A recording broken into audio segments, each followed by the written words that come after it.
بچوں کو دعائیں، بڑوں کو سلام. فضا ہے میرا نام. یو واچنگ مارننگ وتھ فضا. ناظرین، آج ہمارا جو پروگرام ہے اس کا آغاز ہی ہم ادھر سے کریں گے کہ یہ جو ویٹ لاس پروسیجرز ہوتے ہیں، سرجریز ہوتی ہیں، وہ کیا ہوتی ہیں، وہ کیسے ہوتی ہیں. موسٹلی آپ کو پتہ ہے پاکستان میں ہمارا لائف سٹائل کچھ نہیں ہے. ہم لوگ کچھ کھاتے پیتے صحیح نہیں ہیں. ہم اپنی لائف سٹائل کا جو ایک ایم ہے نا، ہم نے کبھی اس چیز کے اوپر کام ہی نہیں کیا کہ بھائی اگر ہمیں اپنی کوئی جائیدادیں بنانی ہے تو ہم بنا رہے ہوتے ہیں. اگر ہم نے کسی پلاٹ میں انویسٹمنٹ کرنی ہے، کسی سوسائٹی میں انویسٹمنٹ کرنی ہے تو ہم کر رہے ہوتے ہیں. مگر جو سب سے بڑی انویسٹمنٹ ہے آپ کی اپنی صحت، اس کے اوپر تو ہم 1 روپیہ نہیں لگاتے، ہم تو کوئی خرچہ نہیں کرتے. اور دیکھیں، صحت وہ چیز ہے کہ آج ہم اس کے اوپر کچھ پیسہ لگائیں گے یا کچھ ایسی چیز کھائیں گے یا اپنی صحت کو بنانے کی کوشش کریں گے، یا اپنے لائف گولز، اپنے لائف ایکٹیویٹیز جو ہے وہ روزمرہ کی اس میں کچھ چینجز لے کر آئیں گے، تو اس کے بعد وہ آپ کو پے آف کرے گی آگے 5 سال کے بعد، آگے 10 سال کے بعد. اور وہ کیا کرے گی کہ 5 سال اور 10 سال کے بعد یہ جو آپ کی انویسٹمنٹ ہے، جس میں آپ صحت کا اپنا اسپیشلی خیال رکھ رہے ہوں گے یا ٹیک کیئر کر رہے ہوں گے، تو 5-10 سال کے بعد آپ کو ایسے جو ہے نا انویسٹمنٹ میں پروفٹ دے گی کہ وہ آپ کو مزید 20 سال، مزید 15 سال جو ہے وہ آپ کو جوان رکھے گی، ایکٹیو رکھے گی، ہیلدی رکھے گی، آپ کو صحت مند رکھے گی. اور صحت کے بارے میں سنتے آئے نا ہم بچپن سے، صحت 1000 نعمت ہے. میرے تو اسکول میں چیپٹر بھی ہوتا تھا، صحت 1000 نعمت ہے. کیا آپ کی کتابوں میں یہ چیپٹر نہیں تھا؟ آپ کے اسکول میں آپ کو یہ چیپٹر نہیں پڑھایا گیا؟ صحت 1000 نعمت ہے، صفائی نصف ایمان ہے. اس طرح کے کتنے چیپٹرز ہم نے پڑھے، مگر ہم تو اس کے اوپر کچھ توجہ ہی نہیں دیتے، ہم تو فالو ہی نہیں کرتے. تو آج ہم اس کے اوپر بات کریں گے کہ ہم اپنی صحت کے اوپر انویسٹمنٹ کس طرح سے کر سکتے ہیں. اور اگر ہم پہ کوئی ایسے ہم موٹے ہو گئے ہیں، ہم موٹاپے کا شکار ہو گئے ہیں اور ہمیں اوبیسٹی جو ہے نا وہ بہت شدید تنگ کر رہی ہے، تو ہم کس طریقے سے جو ویٹ لاس پروسیجرز ہیں، سرجریز ہیں، وہ کرا سکتے ہیں، اور کون سے کارآمد ہیں، کون سے نہیں ہیں، کون سے صحیح ہیں. اگر کسی کا کوئی ایسا ایکسپیرینس ہے لائف کا تو آپ ہمارے ساتھ شیئر کر سکتے ہیں، ہمیں کال کر سکتے ہیں. اور اگر آپ نے کچھ کام کروانا ہے، آپ کو لگتا ہے کہ آپ کی ہیلتھ کے لیے بہت امپورٹنٹ ہے، تو سرجنز کیا کہتے ہیں، کیا چیز صحیح ہوتی ہے، اس کے اوپر بھی بات کریں گے. ہم نے یہاں پر بہت ہی سینئر پروفیسر ڈاکٹر امجد سعید صاحب جو ہیں ان کو یہاں پہ مدعو کیا ہے. اسی ٹاپک سے ریلیونٹ آج ہم سارے ان سے سوال کریں گے. گیسٹرونٹرولوجسٹ ہیں اور کسی طرف میں محتاج. بہت بہت شکریہ. السلام علیکم. Thank you. آپ نے اپنا وقت دیا ہمارے پروگرام میں، آپ مدعو ہوئے. سر، سب سے پہلے تو میں یہی پوچھنا چاہوں گی کہ ایز اے گیسٹرونٹرولوجسٹ آپ یہ جو سرجنز ہوتے ہیں یہ کیا ریکمنڈ کرتے ہیں ویٹ لاس کے لیے، اور یہ ویٹ لاس ہوتا کیا ہے، یہ طریقے ہوتے کیا ہیں؟ اچھا، پہلے ہم ڈیفائن کریں گے کہ میں بیسیکلی لیپروسکوپک بیریاٹک سرجن ہوں. جی. تو بیسیکلی یہ بیریاٹک سرجری ہے جس کو ہم میٹابولک سرجری بھی کہتے ہیں. اچھا. تو بیسیکلی ہم ویٹ کو ڈیفائن کرتے ہیں ود BMI، یہ کو ہائٹ اور ویٹ سے ہے. ٹھیک ہے. تو اگر آپ کا 25 BMI ہے تو آپ نارمل ویٹ ہے. اگر آپ 27-28 BMI ہے تو آپ اوور ویٹ ہیں. اگر آپ کا 35 BMI ہے تو آپ کی اوبیسٹی کلاس 1 ہے. ٹھیک ہے. اور اگر آپ 40 پہ چلے آتے ہیں تو اس کا مطلب ہے اوبیسٹی کلاس 2 ہے. اوکے. اور جب یہ آپ 40 سے ابو جائیں گے تو یہ اوبیسٹی کلاس 3 ہے. تو یہ بیسیکلی 3 اسٹیجز. اوبیسٹی جو ہے اس کو ہم موربڈ اوبیسٹی کہتے ہیں، جو اسٹڈڈ ہے with diabetes, hyper tension, sleep apnoea, infertility اور جوائنٹس پین. تو بیسیکلی ہمارا ایڈریس کرنا اوبیسٹی کو ہے کہ ہم نے ڈیزیزز کو ختم کرنا ہے، اس لیے اس کا نام میٹابولک سرجری بھی ہے. اچھا، اور یہ جو بیریاٹک سرجری ہوتی ہے یہ کیا ہوتی ہے اور یہ کیسے باقی سرجری سے مختلف ہوتی ہے؟ بیسیکلی یہ آپ سمجھیں کہ منیمل انویسو سرجری ہے. اس کو ہم فاسٹ ٹریک سرجری بھی کہہ سکتے ہیں. یہ لیپروسکوپ سے ہوتی ہے، کیمروں سے ہوتی ہے.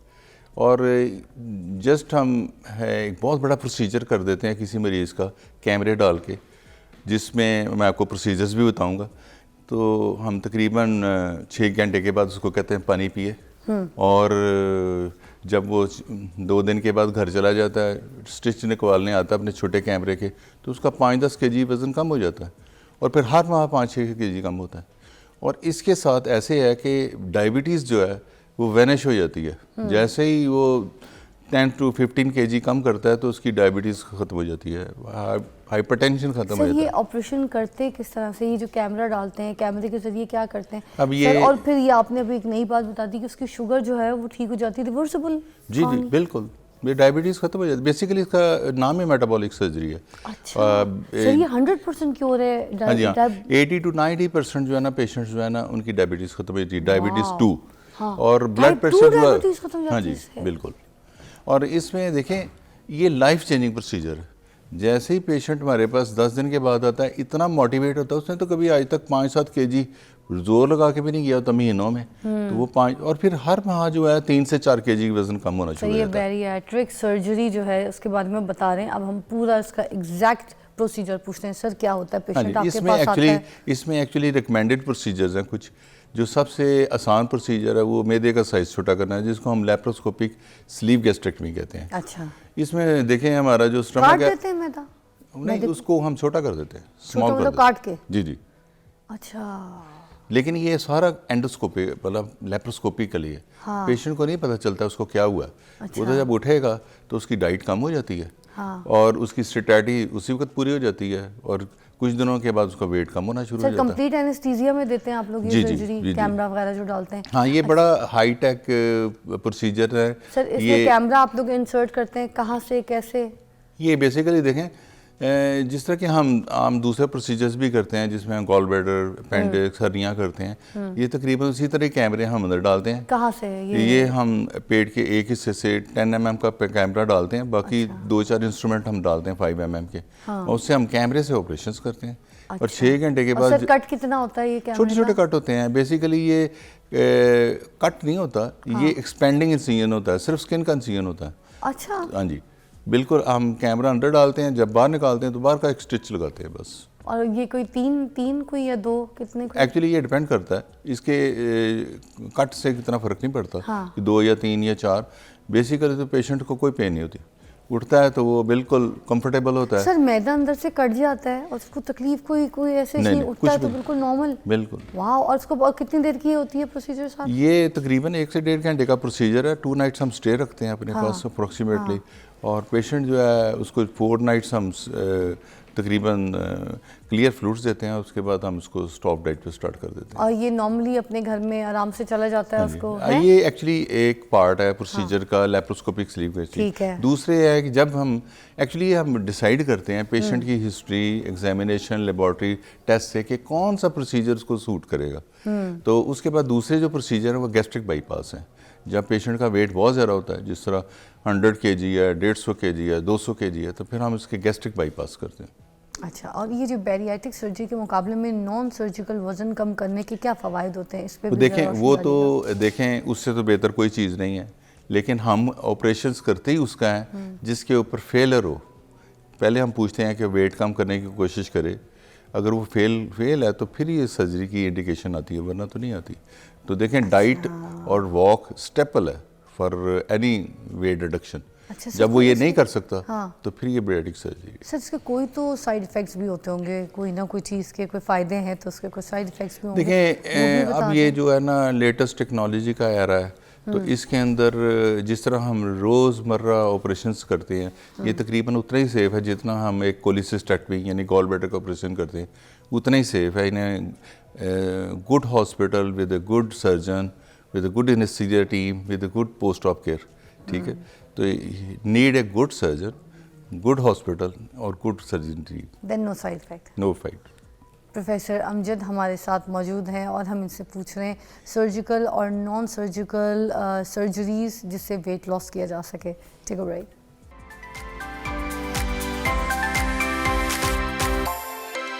Welcome back. آ گئے ہم کچھ اسی طرح کی کچھ سرجریز کے بارے میں بات کر رہے تھے.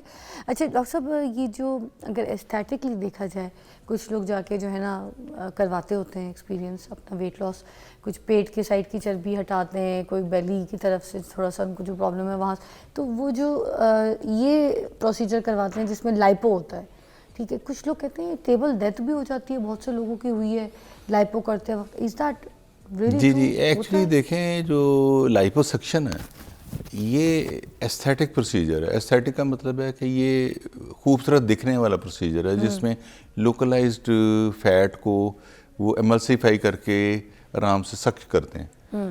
تو اس کے اندر رپورٹڈ ہیں فیٹ ایمبولزم اور ڈیتھس ان کیسز. تو یہ بیسیکلی ویٹ ریڈکشن پروسیجر نہیں ہے, اور یہ ایکچولی اگر ان اپروپریٹ پیشنٹس پہ کر دیا جائے, دیکھیں نا, اگر کسی کا تھوڑا سا بیلی ذرا ہے یا کوئی تھوڑی سی ایستھیٹک کم ہے تو اس میں تو یہ ٹھیک ہے, لیکن اگر آپ اتنے بڑے ابڈومن پہ کسی میں اس کی فیٹ نکالنی شروع کر دیں گے تو اس کو کوئی بینیفٹ نہیں ہوگا ویٹ لاس کا. اچھا, یہ صرف ایستھیٹک بینیفٹ ہے. تو یہ ایکچولی بعض اوقات انہوں نے لکھا ہوتا ہے کہ ویٹ کم کریں لائپوسکشن, تو یہ آل ٹوگیدر غلط ہے. اب تو سر وہ آلو دال چاول کی طرح ریٹ بھی لگائے ہوئے ہوتے ہیں کہ اتنے میں ڈسکاؤنٹ چل رہا ہے, سرجری ہو جائے گی, اتنے یہاں % آف چل رہا ہے, اس ڈیٹ سے اس ڈیٹ تک سرجری کرائیں. تو وہ آلو کے پراٹھے مل رہے ہیں وہاں پہ. جی ہاں, بیسیکلی اوتھینٹک جگہ پہ جا کے, پراپر جگہ پہ جا کے, پراپر سرجنس کو دکھا کے آپ کو پروسیجر کرانے چاہیے تاکہ آپ کی صحت کا خیال رکھا جائے. تو سر یہ ہم دیکھیں نا, کیونکہ ہمارے تو کوئی رشتہ دار بھی نہیں ہوتے, نہ پھوپھی کے بچے ہوتے ہیں کوئی ایسے جاننے والے جو ہمیں بتا دیں کہ ہم کس صحیح ڈاکٹرز کے پاس جائیں جہاں پر یہ جو لائپو ہے یا کوئی ایسی چیز ہے. تو آپ پلیز مجھے تھوڑا سا طریقہ بھی گائیڈ کر دیجیے. کیا گوگل پہ جو سٹارز آتے ہیں ہم دیکھتے ہیں کہ ان کی ریٹنگ کیا ہے, تو اس سے صحیح پتہ چل جاتا ہے یا وہ پیسے دے کے ریٹنگ بنائی ہوتی ہے؟ نہیں, گوگل کی ریٹنگ آئی ڈونٹ تھنک کہ وہ غلط طریقے سے بنائی جا سکے. صحیح ہے. گوگل کی ریٹنگ صحیح ہیں کیونکہ گوگل کی بہت اسٹڈی کرتا ہے, لیکن اوور آل جو ریویوز ہوتے ہیں وہ سب ٹھیک ہے. اور دوسرا یہ ہے کہ آپ کسی سرجن کو, اس کی کوالیفیکیشنز کو, اس کے ہاسپٹلس کو, اور آپ ایک دفعہ مل بھی لیں تو آپ کو بڑا پتہ چل جاتا ہے کہ یہ کتنا مطلب کمپیٹنٹ ہے. ٹھیک ہے نا. اور پھر دوسرا سکسیس سٹوریز دیکھیں, جو پیشنٹس اپنی سکسیس سٹوری بتائیں گے یہ بھی ضروری ہے کہ آپ کسی سے پتہ چلیں.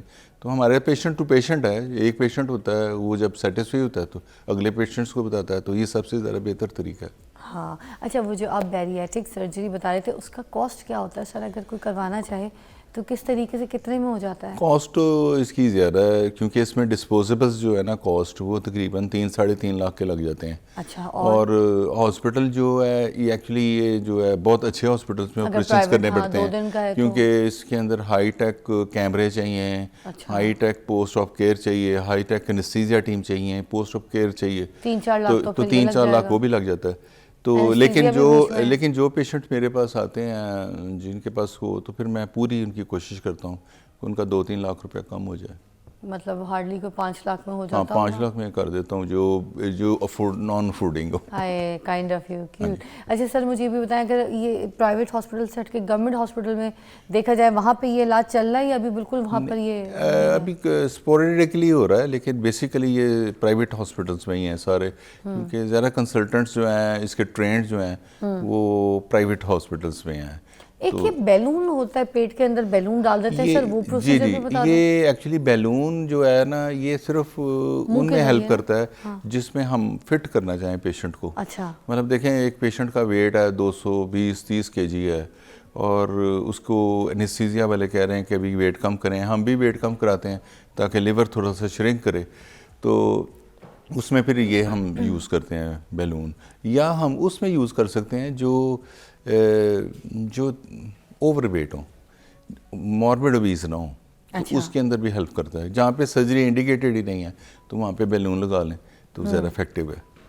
سر جیسے ہمارے لیکن یہ دیکھیں بیلون جو ہے نا یہ بڑا وامٹ کرتا ہے, بڑا تنگ کرتا ہے, اور ایون میں نے کچھ بیلون نکال کے سرجریاں کی ہیں, اندر اسٹمک کو بھی بڑا ہارڈ کر دیتا ہے. تو بیسیکلی یہ کوئی بہت اچھا طریقہ نہیں ہے. اچھا, اس کو آپ نہیں ریکمینڈ کریں گے؟ یہ اس کو ہم صرف اسپیسیفک سائٹ جگہوں پہ. ویسے لائف ٹائم ہوتا ہے اگر اس نہیں, یہ بیلون آج کل بڑے لیٹسٹ بھی آئے ہوئے ہیں امریکہ میں جو خود بخود ہی نکل بھی جاتے ہیں, مطلب آفٹر کچھ دیر کے بعد وہ خود ہی نکل جاتے ہیں, نکالنا نہیں پڑتا. اچھا, ہاں جی. اور اس کے علاوہ کوئی ایسی سرجری جو آپ کو لگتا ہے کہ وہ بھی کرائی جا سکتی ہے کم بجٹ میں رہ کے اور ویٹ لاس کیا جا سکتا ہے اس سرجیکل؟ دیکھیں اس میں سب سے آسان اور سمپل جو ہے نا وہ سلیو گیسٹریکٹمی ہے جس میں میدا سوچا کرتے ہیں. اس کے بعد یہ کمپلیکیٹڈ پروسیجرز آ جاتے ہیں جس میں ہم ایک ٹیوب بناتے ہیں اسٹمک کی لمبی سی, اور اس کے بعد ہم تھوڑا سا بائی پاس کرتے ہیں. یعنی کہ دوسرے لفظوں میں ہم تھوڑی سی ریسٹرکشن کرتے ہیں جس سے خوراک کم جائے, اور ہم تھوڑا سا بائی پاس کرتے ہیں جس سے خوراک تھوڑی سی آگے جا کے چلی جائے. جس طرح ہم چھوٹی انتڑی کو تھوڑا سا بائی پاس کر دیں گے 100 سینٹی میٹر 150 سینٹی میٹر, اس سے انسان کی بھوک کم ہو جائے گی, بھوک بھی کم ہو جاتی ہے اور نیوٹرینٹس بھی اس میں کم جائیں گے. اچھا ٹھیک ہے, اور دوسری بات یہ ہے کہ ساتھ ہی میٹابولک چینجز آ جائیں گی. مگر اس سے کوئی بندہ لتھارجک کمزوری؟ نہیں, ایسا کچھ نہیں ہے, بلکہ وہ بڑا ایکٹیو ہو جائے گا. اچھا ہاں جی, ایکٹیو ہو جائے گا, کیونکہ جیسے ہی اس کی شوگر ختم ہوگی, بلڈ پریشر ختم ہوگا, اس کا ویٹ جیسے 5-10 kg, اس کی سپیڈ ہی واک کر کے بڑھ جائے گی, ہر چیز ایکٹیو ہو جائے گا بالکل. واو سر, تھینک یو سو مچ, آپ نے بڑا اچھا گائیڈ کیا ہمیں. اگر کوئی اس طرح سے اپنا ویٹ لاس کرنا چاہتا ہے, کیونکہ دیکھیں جو وزن ہے نا, جس طریقے کے وزن کی ہم بات کر رہے ہیں, وزن ایک بیماری ہے. وزن کوئی ایسی چیز نہیں ہے کہ آپ نے لپسٹک لگائی ہے وہ پھیل گئی وہ آپ صاف کر دیں گے, نہیں, وزن ایک بیماری ہے. تو اس بیماری کو ٹھیک کرنے کے لیے آپ کو صحیح ڈاکٹر, صحیح سرجن چاہیے, اور جو صحیح پروسیجرز ہیں اس کے ذریعے ہی اس کو آپریٹ کروائیے. یہاں پر آپ کو طریقے بتا دیے ہیں, اس کا پرائس بتا دیے کہ آپ کو جو سوٹ کرتا ہے اس طریقے سے آپ اپنا علاج کروائیے, اپنی سرجری کروائیے, اور اپنے وزن یہ جو بیماری ہے اس کو ٹھیک کیجیے. اپنا خاص خیال رکھیے. ایک بریک کے بعد ملتے ہیں. Thank you so much. Thank you very much.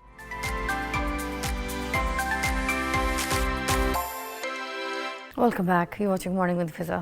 ناظرین, واصف علی واصف صاحب لکھتے ہیں کہ جس پر کرم ہے نا اس سے کبھی پنگا نہ لینا, وہ تو کرم پہ چل رہا ہے. تم چلتی مشین میں ہاتھ دو گے نا تو اڑ جاؤ گے. کرم کا کوئی ایسا فارمولا نہیں ہے, بس کرم کی کوئی وجہ ڈھونڈو. جہاں تک میرا مشاہدہ ہے, جب بھی کوئی ایسا شخص دیکھو جس پر رب کا کرم تھا, اسے ہمیشہ عاجز پایا. پوری عقل کے باوجود بس سیدھا سا بندہ, بہت تیزی نہیں دکھائے گا, الجھائے گا نہیں, آپ کو راستہ دے دے گا, بہت زیادہ غصہ نہیں کرے گا, سمپل سادی سی بات کرے گا. میں نے ہر کرم ہوئے شخص کو مخلص دیکھا ہے. غلطی کو مان جاتا ہے, معذرت کر لیتا ہے, سرنڈر کر دیتا ہے. جس پر کرم ہوا ہے نا, میں نے اس سے دوسروں کے لیے فائدہ مند دیکھا ہے.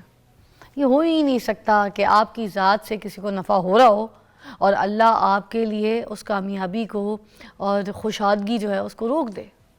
اللہ تو اور زیادہ کرم کرے گا. پھر میں نے ہر صاحب کرم کو احسان کرتے ہوئے دیکھا ہے, حد سے زیادہ دیتا ہے. پھر اس کا جو درجن ہے نا وہ 13 کا ہوتا ہے, 12 کا درجن نہیں ہوتا. اللہ کے کرم کے پہیے کو چلانے کے لیے آپ کا جو 13 کا درجن ہے نا, یہ 13 کا ایگزیکٹ فگر ہونا چاہیے, 12 کا نہیں ہونا چاہیے. اپنی کمٹمنٹ جو ہے نا اس سے تھوڑا سا زیادہ احسان کر دیں سامنے والے پہ, نہیں تو کیا ہوگا, اگر آپ نے حساب کیا نا اور حساب پہ چلیں گے نا تو پھر تو حساب ہی چلے گا. کیونکہ دل کے کنجوس کے لیے جو یہ کائنات ہے نا, یہ بھی کنجوس ہوتی ہے. دل کے سخی کے لیے کائنات ایک خزانہ ہے. جب زندگی کے معاملات اڑ جائے نا آپ کے, تو پھر یہ سمجھ جائیے اچھی طریقے سے کہ آپ نے جو دوسروں کے معاملات ہیں نا وہ اڑائے ہوئے ہیں. اسی پہ بات کرنے کے لیے آج کیا مہمان بلائے میں نے. ٹھیک ہے جی, میرے پاس موجود ہے کاشف فراز صاحب, جو کہ اس کو بہت اچھی طریقے سے ایلیبریٹ کریں گے, کالس پہ آپ کی شامل کریں گے. اور ہمارا جو ٹاپک ہے وہ ہے کرم یافتہ لوگ. تو السلام علیکم. وعلیکم السلام. بڑا اچھا ٹاپک ہے, اور میں چاہوں گی کہ آپ سب سے پہلے ان لوگوں کی پہچان ہی مجھ سے بیان کر دیجئے کہ جو کرم یافتہ لوگ ہوتے ہیں ان کی کیا سائنز ہوتی ہیں, ان کی کیا پہچان ہوتی ہے, کیسے پہچانیں ان کو. بہت شکریہ فضا. میری کیا اوقات کہ میں کرم یافتہ لوگوں کی تعریف فرما سکوں, میری کیا حیثیت کہ میں ان کے بارے میں بات کر سکوں. میں تو وہی الفاظ بولتا ہوں جو اللہ نے ادا کیے ہیں ان کے بارے میں. اللہ کہتا ہے کرم یافتہ لوگ وہ ہوتے ہیں جو اللہ کے بہت قریب ہوتے ہیں, جو اللہ کو بھی مانتے ہیں اور اللہ کی بھی مانتے ہیں. کرم یافتہ اور اللہ کی بھی مانتے ہیں. کرم یافتہ وہ لوگ ہوتے ہیں جن کے پاس آپ بیٹھتے ہیں آپ کی روح سیراب ہو جاتی ہے. کرم یافتہ لوگ وہ ہوتے ہیں جن کو آپ دیکھتے ہیں آپ کی بینائی لوٹ آتی ہے. کرم یافتہ لوگ وہ ہوتے ہیں جو آپ کو دیکھتے ہیں آپ کی 7 نسلوں کو بخشوا دیتے ہیں. کرم یافتہ وہ لوگ ہوتے ہیں جو اپنے 6 مہینے کے بیٹے کو اپنے ہاتھوں پہ اٹھا کر کہتے ہیں اللہ میری قربانی قبول فرما لے. کرم یافتہ وہ لوگ ہوتے ہیں جو اپنے 16 سال کے جوان بیٹے کا لاشا اٹھا کر کہتے ہیں کہ اللہ جب روزے قیامت تو کہے گا کہ میرے کرم یافتہ کہاں ہے تو میرا نام یاد رکھنا. کرم یافتہ لوگ وہ ہوتے ہیں جو اللہ کی رضا کے لیے اپنی ساری خوشیاں قربان کر دیتے ہیں. کرم یافتہ وہ ہوتے ہیں جن کے گھر میں کچھ بھی نہیں ہوتا, وہ اپنے 2 بیٹوں کا لباس جو ہے وہ دے دیتے ہیں اور پتہ چلتا ہے کہ یہ تو فرشتہ آیا تھا مانگنے کے لیے. کرم یافتہ وہ لوگ ہوتے ہیں جو خود بھوکے رہ جاتے ہیں لیکن کسی کو بھوکا دیکھ نہیں سکتے. کرم یافتہ لوگ وہ ہوتے ہیں جو سخاوت کا کوہ گراں ہوتے ہیں. کرم یافتہ وہ لوگ ہوتے ہیں جو بہادری اور شجاعت میں سب سے اول ہوتے ہیں. کرم یافتہ وہ لوگ ہوتے ہیں جو دینے میں 2 + 2 4.5 ہوتے ہیں اور لینے میں 2 + 2 0 ہوتے ہیں. کرم یافتہ وہ لوگ ہوتے ہیں جن کے پاس آپ بیٹھتے ہیں آپ کو اپنے دکھ درد بھول جاتے ہیں. کرم یافتہ لوگ وہ ہوتے ہیں جن سے آپ بات کرتے ہیں تو آپ کو لگتا ہے کہ میری زندگی کا آنے کا مقصد پورا ہو گیا. کرم یافتہ لوگ وہ ہوتے ہیں جس ماحول میں ہوتے ہیں اسے معطر کر دیتے ہیں. کرم یافتہ وہ لوگ ہوتے ہیں جو آگ میں ہاتھ ڈالتے ہیں گل و گلزار کر دیتے ہیں. کرم یافتہ لوگ وہ ہوتے ہیں جن کی آگ بجھانے کے لیے چڑیا اپنے چونچ میں پانی لے کر آتی ہے. کرم یافتہ وہ لوگ ہوتے ہیں جن کو بچانے کے لیے ابابیلیں پتھر لے کر آتی ہیں. کرم یافتہ لوگ وہ ہوتے ہیں جو 313 ہو کر 1000 پہ بھاری ہوتے ہیں. کرم یافتہ وہ ہوتے ہیں جو جمعے کا خطبہ دیتے ہوئے کہتے ہیں اسرا من جبل, اسرا جبل کی طرف دیکھو دشمن آیا ہزاروں کلومیٹر دور, جب نہ موبائل تھا نہ انٹرنیٹ تھا, اور وہ کہتا ہے سپہ سالار میں نے حضرت عمر بن خطاب کی آواز وہاں پر سنی. کرم یافتہ لوگ وہ ہوتے ہیں جن کے بارے میں اقبال نے کہا پروانے کو چراغ ہے بلبل کو پھول بس, صدیق کے لیے ہے خدا کا رسول بس. کرم یافتہ لوگ وہ ہوتے ہیں جو اپنے سارے گھر کی جائیداد دولت پیسہ اٹھا کر مسلمانوں کو کنواں خرید کے دے دیتے ہیں. کرم یافتہ لوگ وہ ہوتے ہیں جو جنگ میں حضور پاک صلی اللہ علیہ وآلہ وسلم کے سامنے کھڑے ہو جاتے ہیں کہ اللہ میرا کچھ بھی نہ بچے لیکن میرے نبی کے اوپر آنچ نہیں آنی چاہیے. کرم یافتہ لوگ وہ ہوتے ہیں کہ جو بلال کو بلال حبشی رضی اللہ تعالیٰ عنہ بنا دیتے ہیں. کرم یافتہ لوگ وہ ہوتے ہیں جو صدیق کو صدیق اکبر کر دیتے ہیں. کرم یافتہ وہ ہوتے ہیں جو عمر کو فاروق بنا دیتے ہیں. کرم یافتہ وہ ہوتے ہیں جو عثمان کو ذوالنورین بنا دیتے ہیں. کرم یافتہ وہ ہوتے ہیں جو علی کو حیدر قرار کر دیتے ہیں. کرم یافتہ وہ ہوتے ہیں جو میرے جیسے عام انسانوں کو فوق البشر کر دیتے ہیں. کرم یافتہ وہ ہوتے ہیں جو ہمارے گناہوں کو ایک نظر میں بخشوا دیتے ہیں. کرم یافتہ وہ ہوتے ہیں کہ اللہ ان سے پوچھتا ہے خودی کو کر بلند اتنا کہ ہر تقدیر سے پہلے خدا بندے سے خود پوچھے بتا تیری رضا کیا ہے. ان کی رضا کے بغیر کائنات کی نبضیں نہیں ہلتی. کرم یافتہ وہ ہوتے ہیں جب تک اذان نہ دیں سورج نہیں طلوع ہوتا. کرم یافتہ وہ ہوتے ہیں جب تک نماز نہ پڑھیں سورج غروب نہیں ہوتا. کرم یافتہ وہ ہوتے ہیں جو رات کو دن اور دن کو رات کر دیتے ہیں. کرم یافتہ وہ ہوتے ہیں جو کانٹوں کو پھولوں میں کنورٹ کر کے رکھ دیتے ہیں. کرم یافتہ وہ ہوتے ہیں جو بیمار کو ہاتھ لگاتے ہیں شفا عطا کر دیتے ہیں. کرم یافتہ لوگ وہ ہوتے ہیں جو اللہ تعالیٰ کے اتنے قریب ہوتے ہیں اتنے قریب ہوتے ہیں. کرم یافتہ کے بارے میں کسی نے کہا پہلے تے دل کھول کے اور زور زور دی ہسے پھر چیکاں مار دے قبراں دے ول نسے. اللہ دے کرم یافتہ بندے. اللہ کے کرم یافتہ بندوں کو جب دنیا کی سمجھ آ جاتی ہے تو وہ دنیا سے ہاتھ اٹھا لیتے ہیں. پھر وہ اپنے خالق کے ساتھ ڈائریکٹ ڈائلنگ ہو جاتی ہے ان کی. پھر ان کو دنیا بہت چھوٹی لگنا شروع ہو جاتی ہے. کرم یافتہ لوگ وہ ہوتے ہیں جن کی محفل میں جب آپ بیٹھتے ہیں تو آپ خود کو ایلیویٹ محسوس کرتے ہیں. کرم یافتہ وہ ہوتے ہیں کہ جب آپ کانٹا ہاتھ میں پکڑتے ہیں تو لگتا ہے پھول ہاتھ میں آ گیا. جب آپ انگارہ ہاتھ میں پکڑتے ہیں لگتا ہے آپ کے ہاتھ میں کوئی خوبصورت چیز آ گئی. کرم یافتہ وہ ہوتے ہیں جو بلیک اینڈ وائٹ کو کلرفل کر دیتے ہیں.